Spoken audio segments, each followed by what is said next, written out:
All right, Peter. So we're Yeah, recording right now. Good to see we you again. are. Just to make a few introductions, my name is Luke Angstadt. This is our channel. It's called The Business of Esoteric Knowledge and Wisdom. The purpose of our channel is to overcome tyranny through having an ongoing conversation about hidden knowledge and wisdom that has been intentionally kept from people for thousands of years. And we believe that through knowledge comes liberation, and we are just going to keep the conversation going here. We're on about our sixth or seventh episode here. When we left off, Peter is my co-host. I'm going to let him introduce himself in a minute. But when we left off, we were talking to a friend of mine. His name's Gavin Burns. We were talking about artificial intelligence. It's kind of like a continuation from our previous episodes. And Gavin made a very interesting point that it's really impossible for us as human beings to make any kind of accurate determination on what we may think AI's motivation is. I mean, who are we to? I mean, where can we even begin to grasp in the dark to try to make a guess as to what is the motivation of AI? Just to recap who I am again, my name is Luke Angstadt. I live in Sarasota. I'm an author. I've written a book titled The Musings of De La Pew. It's available on Amazon.com. It's a 20-year study about the nature of reality, the nature of God, human beings' place in the universe, and how all three of those are interrelated. I'm going to let Peter, my co-host, introduce himself too. And then once he introduces himself, we're going to pick up where we left off on the last conversation where Peter was discussing a near-death experience. So Peter, I'm going to hand it off to you. Oh yeah, and I'm Peter Christian Rozovic, aka Pete Rose, to make it more shorter. And I'm the co-worker on this YouTube channel, which represents our business on Amazon. And I also own my business on the business on YouTube, and I also own my business on Amazon.com, the largest platform, of course, for selling items. And I am the co-author of the 3 books that make the trilogy. The first is called Nikola Tesla, Third Reich and the Extraterrestrials. The second one is The Occulture. And the third one is named The Mythologies of Techno World. And the third one has been officially announced the Golden Bestseller for the previous month. And just to plug your books too, Peter, I've read all 3 of Peter's books, and you're quite the dot connector. I mean, it's reminiscent of David Icke's knack for connecting the dots in history, and particularly in pop culture too, over the past 50 years. I mean, connecting the dots with the occult. And nonetheless, let's not forget to say that the first one, Nikola Tesla, Third Reich and the Extraterrestrials, has been dedicated to Elon Musk. As probably and speaking of Nikola Tesla, it's kind of like his work has been like the launching pad when we're starting to launch our channel here. We're still working out the kinks in it. I mean, we're about maybe 6 or 7 episodes in, but I mean, to Peter's point, Nikola Tesla and his work over 100 years ago was kind of our launching pad to getting into the conversation with AI, and how Tesla in 1919 in Tesla's journals, he had discussed in great detail the science behind thinking machines in the year 1919. So we're talking about over 100 years ago. Nikola Tesla had a vision of machines that could think for themselves and artificial intelligence. So oftentimes we lose track of the fact we think that AI is something that is on the very cusp of it's topical. It's just over the past 15, 20 years, maybe not even that. But this is the whole concept of artificial intelligence and machines and computers thinking for themselves is well over 100 years old. And Nikola Tesla's monumental work was pretty much our starting point for this ongoing conversation. Oh yeah, that's definitely where it is. And before we get off track, Peter, did you want to pick up with your near-death experience? You were talking about laying on the bed and how you came out of it, and I would love. And Gavin even sent me a text, and he said he can't wait to hear you finish the rest of the story. The details of your story of that near-death experience. Oh yeah, because our channel really occupies with the topics like esoteric experiences, including the NDE and the DMT experiences, and the every possible kind of an experience which serves for widening the consciousness of individual. and also seeing so-called spooks or apparitions or extraterrestrials, or not even seeing them, but speaking about those who function at a lower or higher, mostly frequency, so thus they're invisible.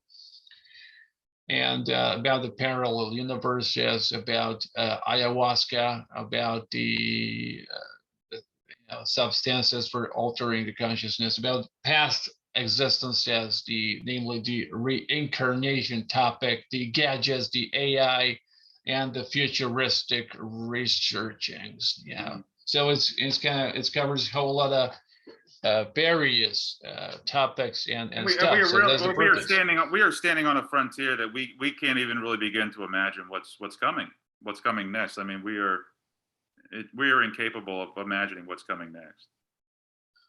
Oh yeah, but in certain states of lucid dreams, for example, we are capable to even get the premonitions, to get Good the point. inner, Yeah, we can. Yeah. the inner hints or assumptions. What I mean, I think our lucid dreams allows us access to the Akashic records, where everything that has been exactly will happen is written on the face of eternity. I mean, I think the dream world allows us access to the Akashic records. So yeah, and it comes up from the limbic system. It's in the backside of our brain. Actually, we have three brains, not the only one as we've been previously taught. If I discover any other one, I will certainly tell you first. We don't have the right and left hemispheres.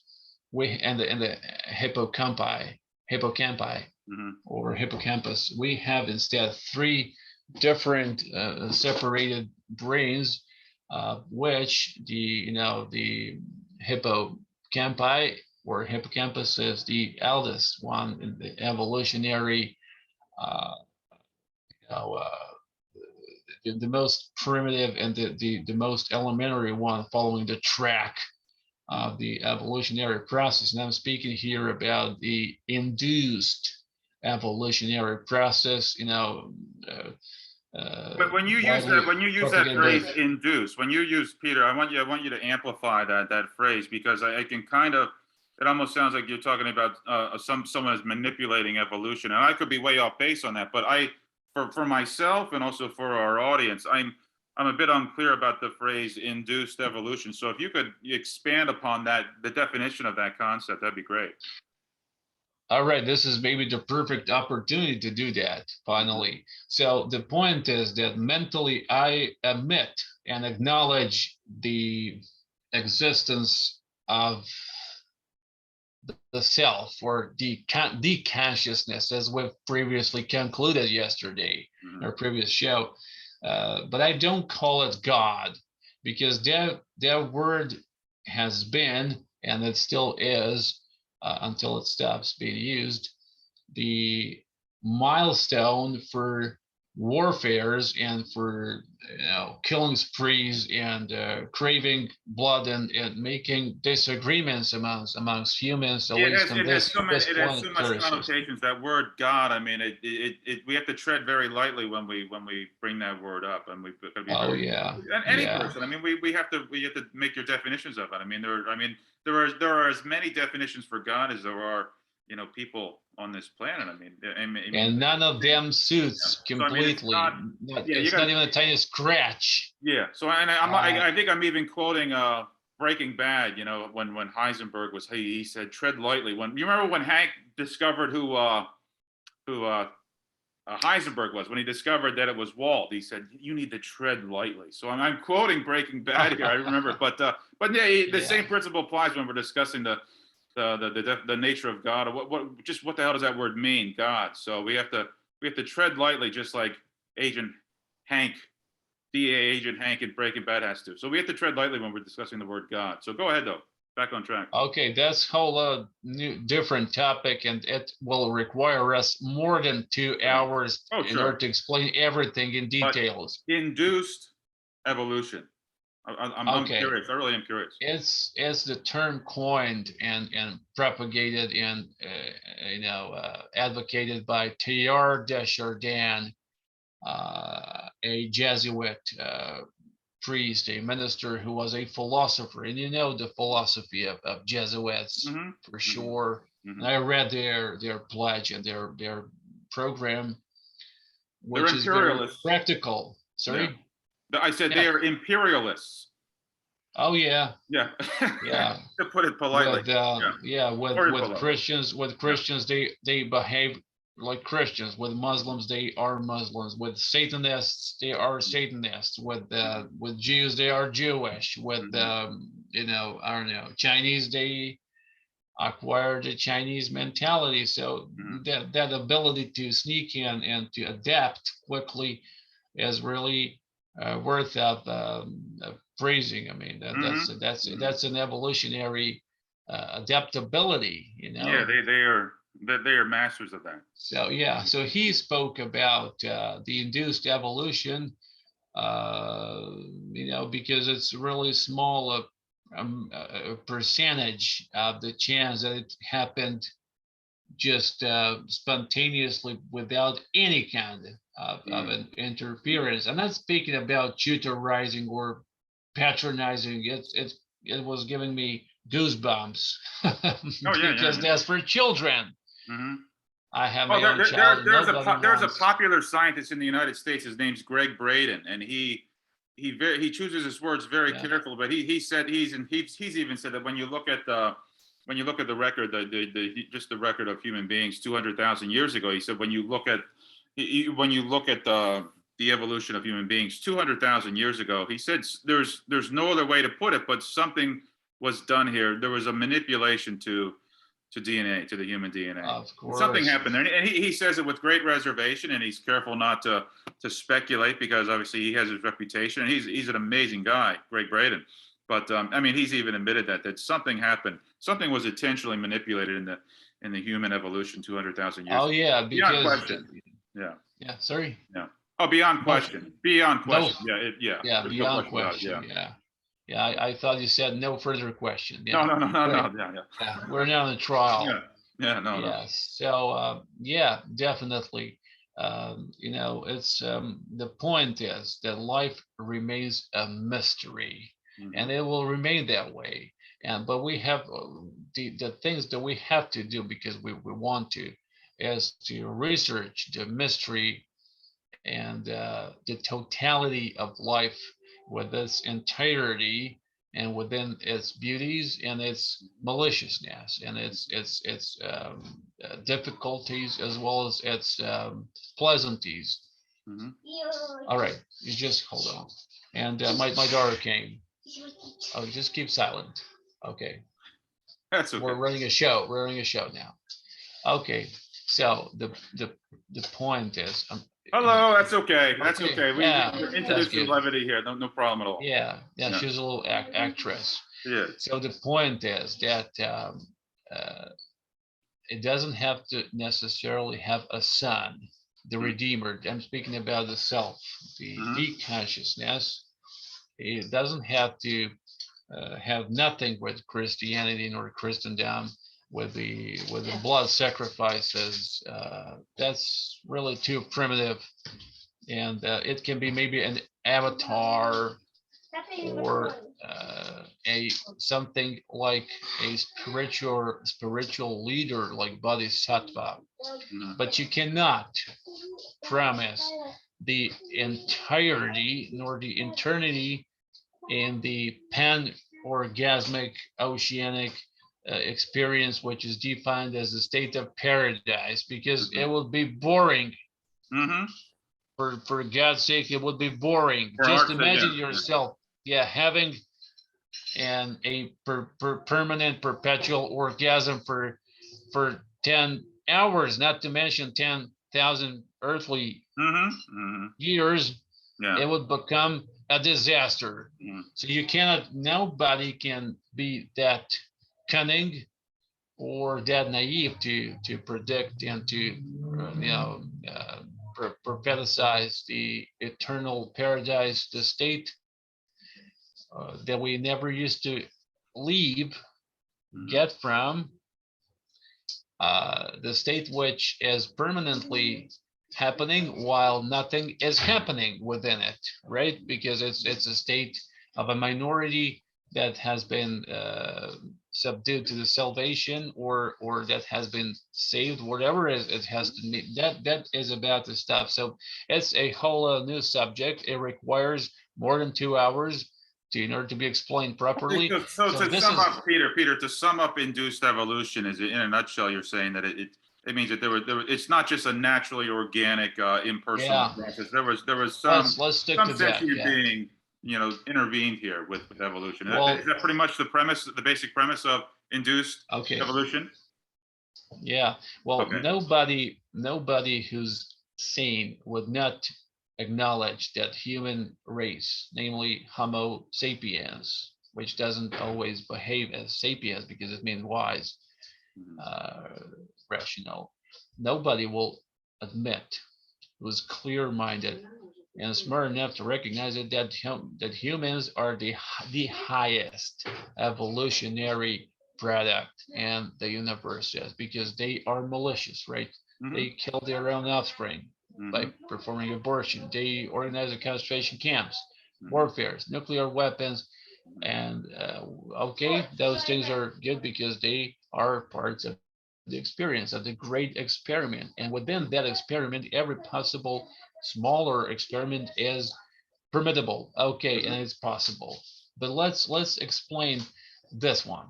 Okay, let's say we have, I'm not speaking about hierarchy, but let's say we have different densities, different frequencies, and different vibrational levels of the universe, yes, because we do have.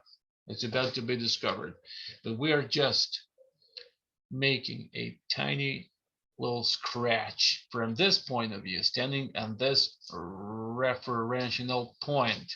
So we are, what we certainly can do, uh, without being able to still go on the other planetary systems, which is about to occur soon, is to widen our consciousness by DMT, by ayahuasca, or by lucid dreams. Mhm. So we can discover that certainly some higher races were doing the interference. This is what I speak. In Mhm. those states, when I just mentioned, we can discover that somebody or a group or an individual or a demigod Mhm. was performing in interference, because when you look at the Well, primates, you see that in the Sumerian tablets. I mean, Zechariah Sitchin's book. I certainly, mean, yeah, going there the into great detail. I Anunnaki, mean, yeah, yeah, the why Anunnaki, not? they I'm came here. They profoundly found this familiar with that artist monkey. idea. They manipulated its Yeah, DNA to make a because worker race. because I mean, it's in the because the records. I mean, it's in this. Either they are the yeah, either the Sumerians are the greatest science fiction writers of all time, or there was an extraordinary event, 6,000 years ago, where the Earth was visited by an advanced race of extraterrestrials, and they came here, and they had already mastered genetic manipulation, and they did that here. oh sure, shut up, shut up. Okay, I'm yeah. When you just take a look at the primates on this planet, there are slightest differences between a chimpa monkey and humans, Mhm. because the telomeres, those are the four parts at the very edges, the endings of each X of the chromosome, Mhm. helicoidal spiral, and those are the telomeres. So in the case of of the chimpa ape, it they go towards outer space, and in the case of humans, they go towards the inner part.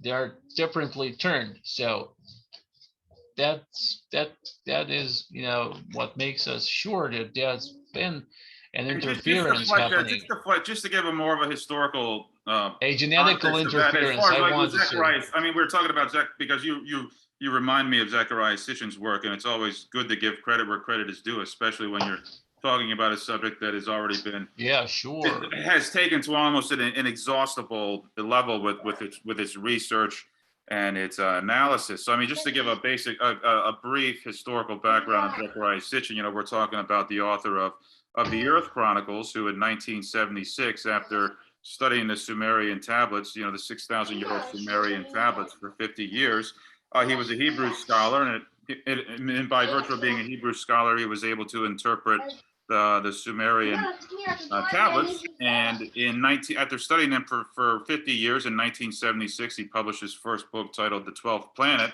which described this race of advanced extraterrestrials called the Anunnaki on the planet Nibiru. And he said that every 3,600, every 3,600 years, the planet Nibiru would make a close pass with the Earth.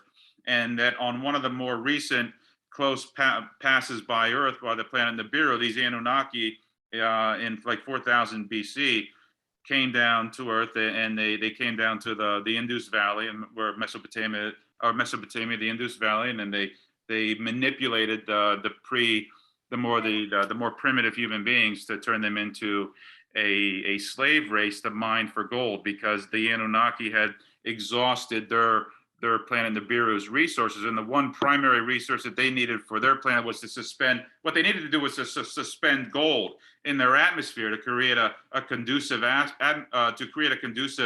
atmosphere for them to sustain life on their planet. And when they saw Earth, they noticed that Earth had huge supplies of gold, and they wanted to mine that gold. And they came here, and they took human beings and they manipulated its DNA, and they turned the human race into a slave race to mine for this gold.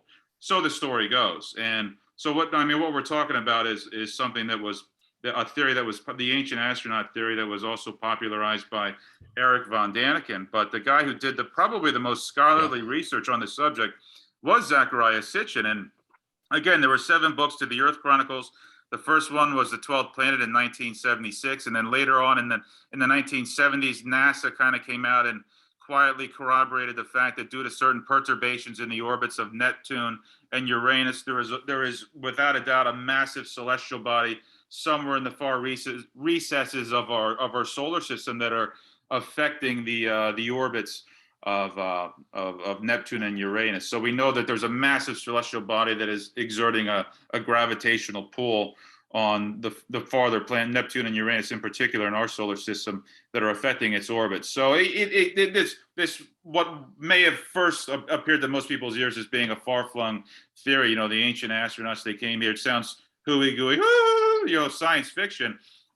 This work of Zecharia Sitchin was eventually corroborated by NASA before the end of the 1970s. Oh yeah, sure. Yeah. And it was widely supported by NASA, as well as Carl Sagan was. Carl Sagan too, yeah. Previously, yeah. Actually, I was kind of partly grown up reading his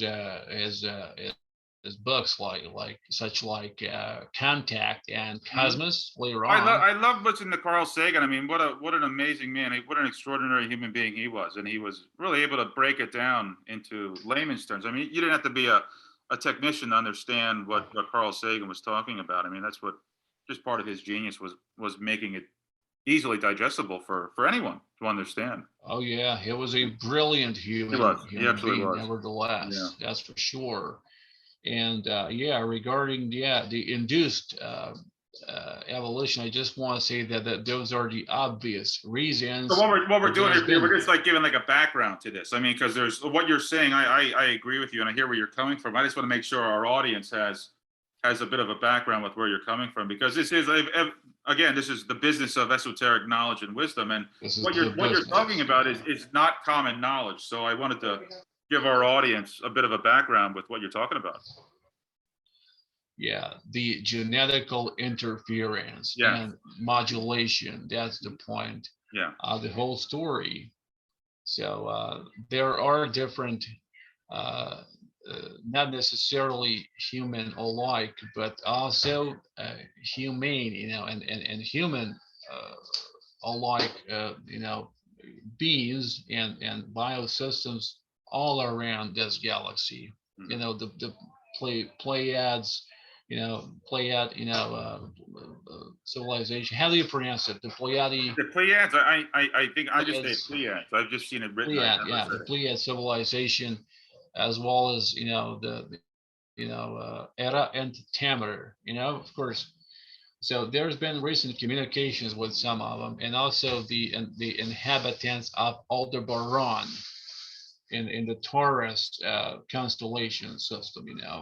Also Lyra, Vega, and also I guess the inhabitants of Las Vegas came from Lyra Vega. Oh, Right? I didn't know that. I don't know. Maybe. I don't know. Yeah. Yeah, well, like the inhabitants and citizens of Syria came from Sirius Yes. I because got they that. were serious, They were eating serious. cereals over there, and so they switched the territory. I And hear the yeah, peanut gallery clapping for us. The probably peanut gallery is clapping. if we're lucky enough, If we're lucky. hey guys, we're not boring. No, we try We're not to not be. boring as you previously I thought. try not to be. Yeah. We're not gonna suffocate No. you. You're not No. gonna die of boredom, and Yeah. so this is a show. It is a show. This is a show. Mhm. It has to remain that way. Mhm. Okay, so like a movie. So all right, So we're just to recap. We are talking. I know you were talking about your near-death experience as we were continuing this episode. In the beginning of the episode was kind of a continuation of our conversation with Gavin earlier in the day. So did you have anything else to add to your near-death experience, or did we pretty much cap it off at the end of the last episode? oh no, I am my consciousness. It's not the biosystem. I'm just in the contact with this computer cybernetic system as well as you are. But I am consciousness. All right, that's clear. So I've seen, and it also has the senses like the physical body does. So after the separation, no, I just to make the answer clear, I didn't have any much profound. I just experiences of that. I just did a scratch. I just kind of entered into the realm of it because the hit was pretty much hard. So it was kind of just the beginning of the process. Okay. So in the later in the other cases when the bodily system is seriously injured and severely hurt, if somebody is stricken by a bullet or hurt in a car accident, in a car crash, the conditions and the very bodily system do not support the sustainability of that the consciousness. It cannot, let's say, not survive, but it cannot stay in the contact with the body system. So thus it separates. So the astral projection analysis is telling us that there is the so-called silver cord. Okay, people who are the deep sleepers who often perform lucid dreaming, they see it. Okay, I was doing myself the process of lucid dreaming, so I'm familiar with the process. It's just the particular depths and the deeper you go into the particular situations, the deeper you're aware of certain details. No matter if it's about seeing and perceiving the silver cord, or if in the NDE, if it happens. So I was okay. Let's say that did not happen that way. In order for me to go there and to scarcely and barely prevent myself from breaking that silver cord, because when it's when it's broken, when it's cut off, you don't turn to your bodily system anymore. So either you go, if you recognize, and let me finish with this point. If you recognize the light, the first grade clear light as your true self, you go towards it and you enter it. And that will be comprehended as a second death, although it's not death at all, because you enter from this point of the vibrational level, which is very narrow, as we've previously concluded. It's from 0.3 to 0.9. It's very low. It's very tiny. You literally enter into the totality of frequency. So you literally get where you came from. You get into the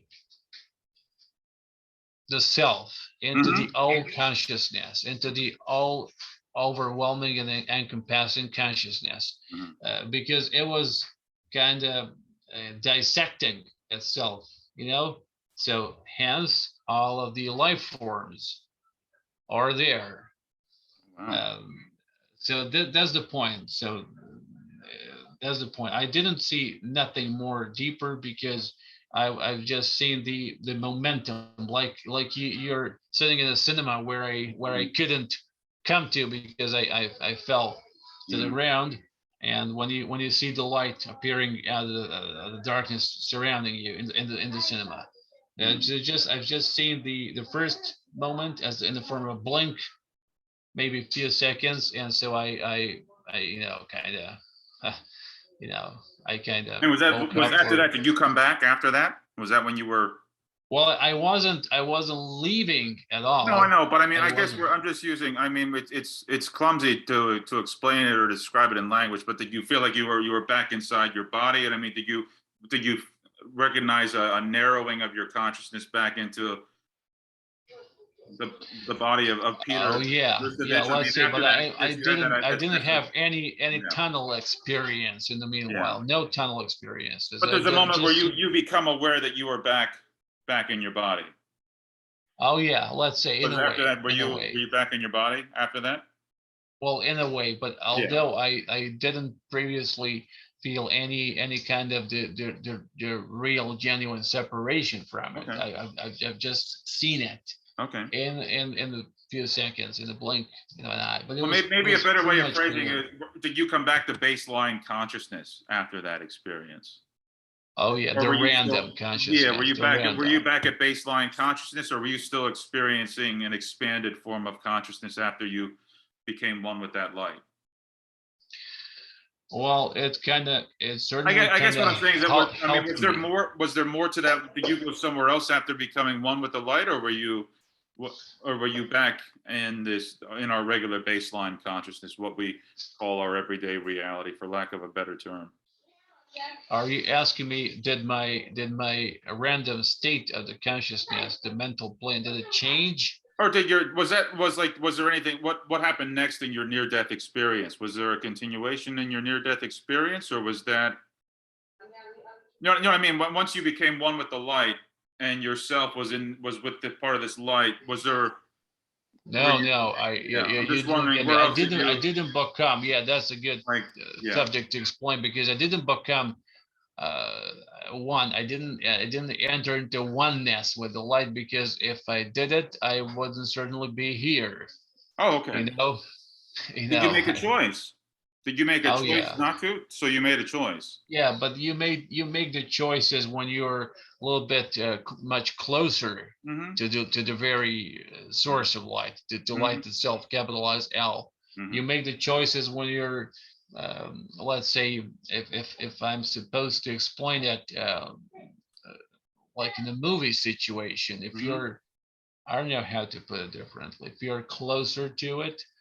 Those are certain cases when you make the choices, and there is, if your bodily system isn't seriously damaged, you reach out to a certain point after which you cannot get back. You cannot withdraw in case you choose and decide to cross it. And that's the moment when the very silver cord itself breaks. So did you feel yourself approaching that point, the point of no return? No, I just told you that I've seen the light. I didn't even have an experience of leaving the body. Maybe just a little bit. Maybe just from the cortex region. Okay. But it was a hard, severe strike, back, uh, because I fell down. It was just losing consciousness, a random experience, nothing bigger than that. No seizures, no nothing. Yeah, I just explained that it was due to the hyperventilation because I was running up towards the hill. So I didn't have any experience of leaving the body and seeing myself down below. I got you. So I've just seen the light. Maybe that's an uncommon experience amongst those other people who perceive it and who've had a similar one. But those one who had it or who have had it would certainly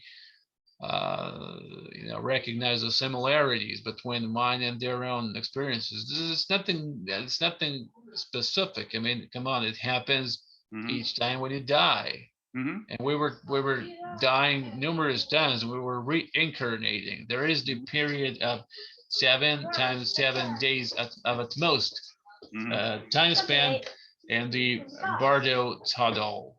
It's in Tibetan. Bar means in between, and do means two. State, sorry, state. So a state in between. Yeah, maybe I'm a little bit tired, so I didn't. Oh, it's okay. No. That's no. No, I was losing you a little bit too, because what you were describing is something that I've never experienced. I've never had a near-death experience like as you're describing. So, Yeah. well, I mean, I've had a couple where I left my body, but I didn't have anything similar to what you were describing, Peter. So I was in a little bit way. Admittedly, I was losing your story a little bit because I quite literally couldn't relate to it because I haven't experienced what you were describing. So it was kind of just need a little clarity from. Well, it has to be. Yeah. It has to be, experienced in order to be discussed about. Sure.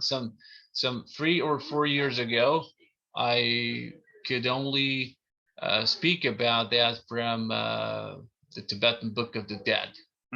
Nothing more than that. Nothing from the first-hand experience. But now I can talk about that because probably even there is a theory that I kind of I was inviting that experience by after reading the book because I was curious and inquisitive enough, and so my subconsciousness, my unconscious level has arranged and organized the event maybe on the unconscious level. I agree. Yeah. Like people organize their own traffic accidents. I read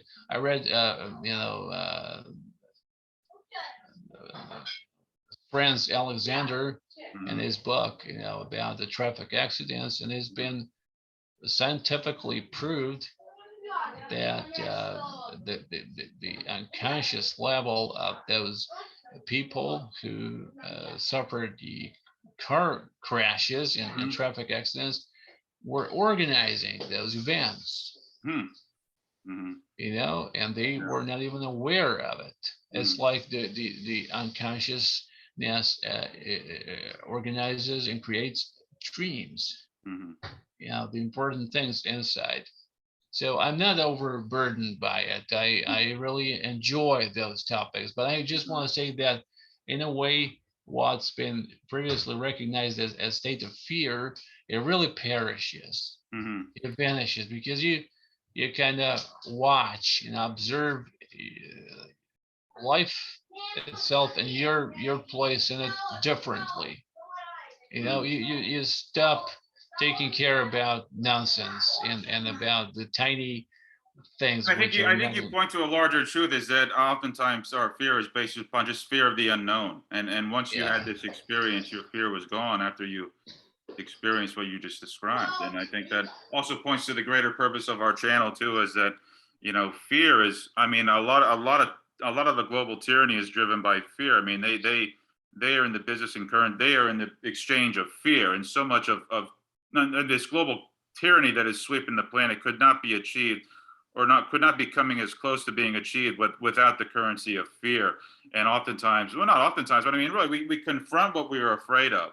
And oftentimes what we are afraid of is what we don't know. And it's something that is hiding in the shadow. And this points directly to the whole purpose of our channel, is that having these ongoing conversations about hidden knowledge and wisdom that has been intentionally kept from people will drop the veil of fear, and it will drop this phantom of not phantom, but drop this mentis of tyranny that is sweeping the whole planet. So I think we have a great place to pick up next time, Peter. And I that whole idea of, I mean, what you mentioned there with idea of fear, how your fear was gone after you had this experience. So I think we're good. I think we're good for today, and I think we got a lot to think about.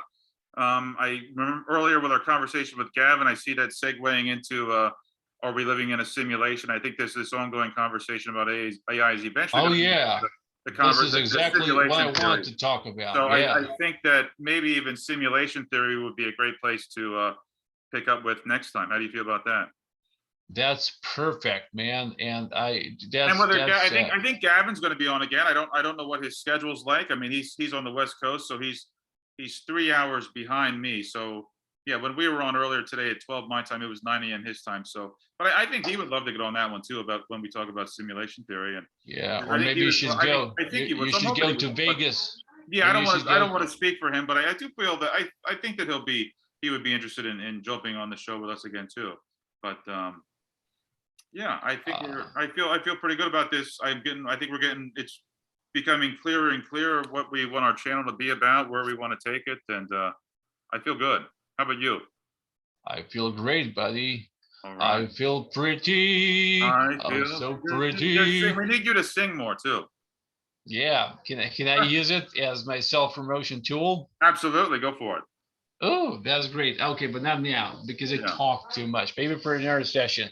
yeah, Yeah, but we have to mention the simulacra we do. Yeah, yeah. over the next session. All right. So my name's Luke Angstad. This is Peter Rusevich. We are checking out today for the channel, the business of esoteric knowledge and wisdom, and we will see you later this week, possibly, hopefully. Yeah. All right, Peter. I'll see you. Sure. Until next All time. right. See ya, buddy. See you.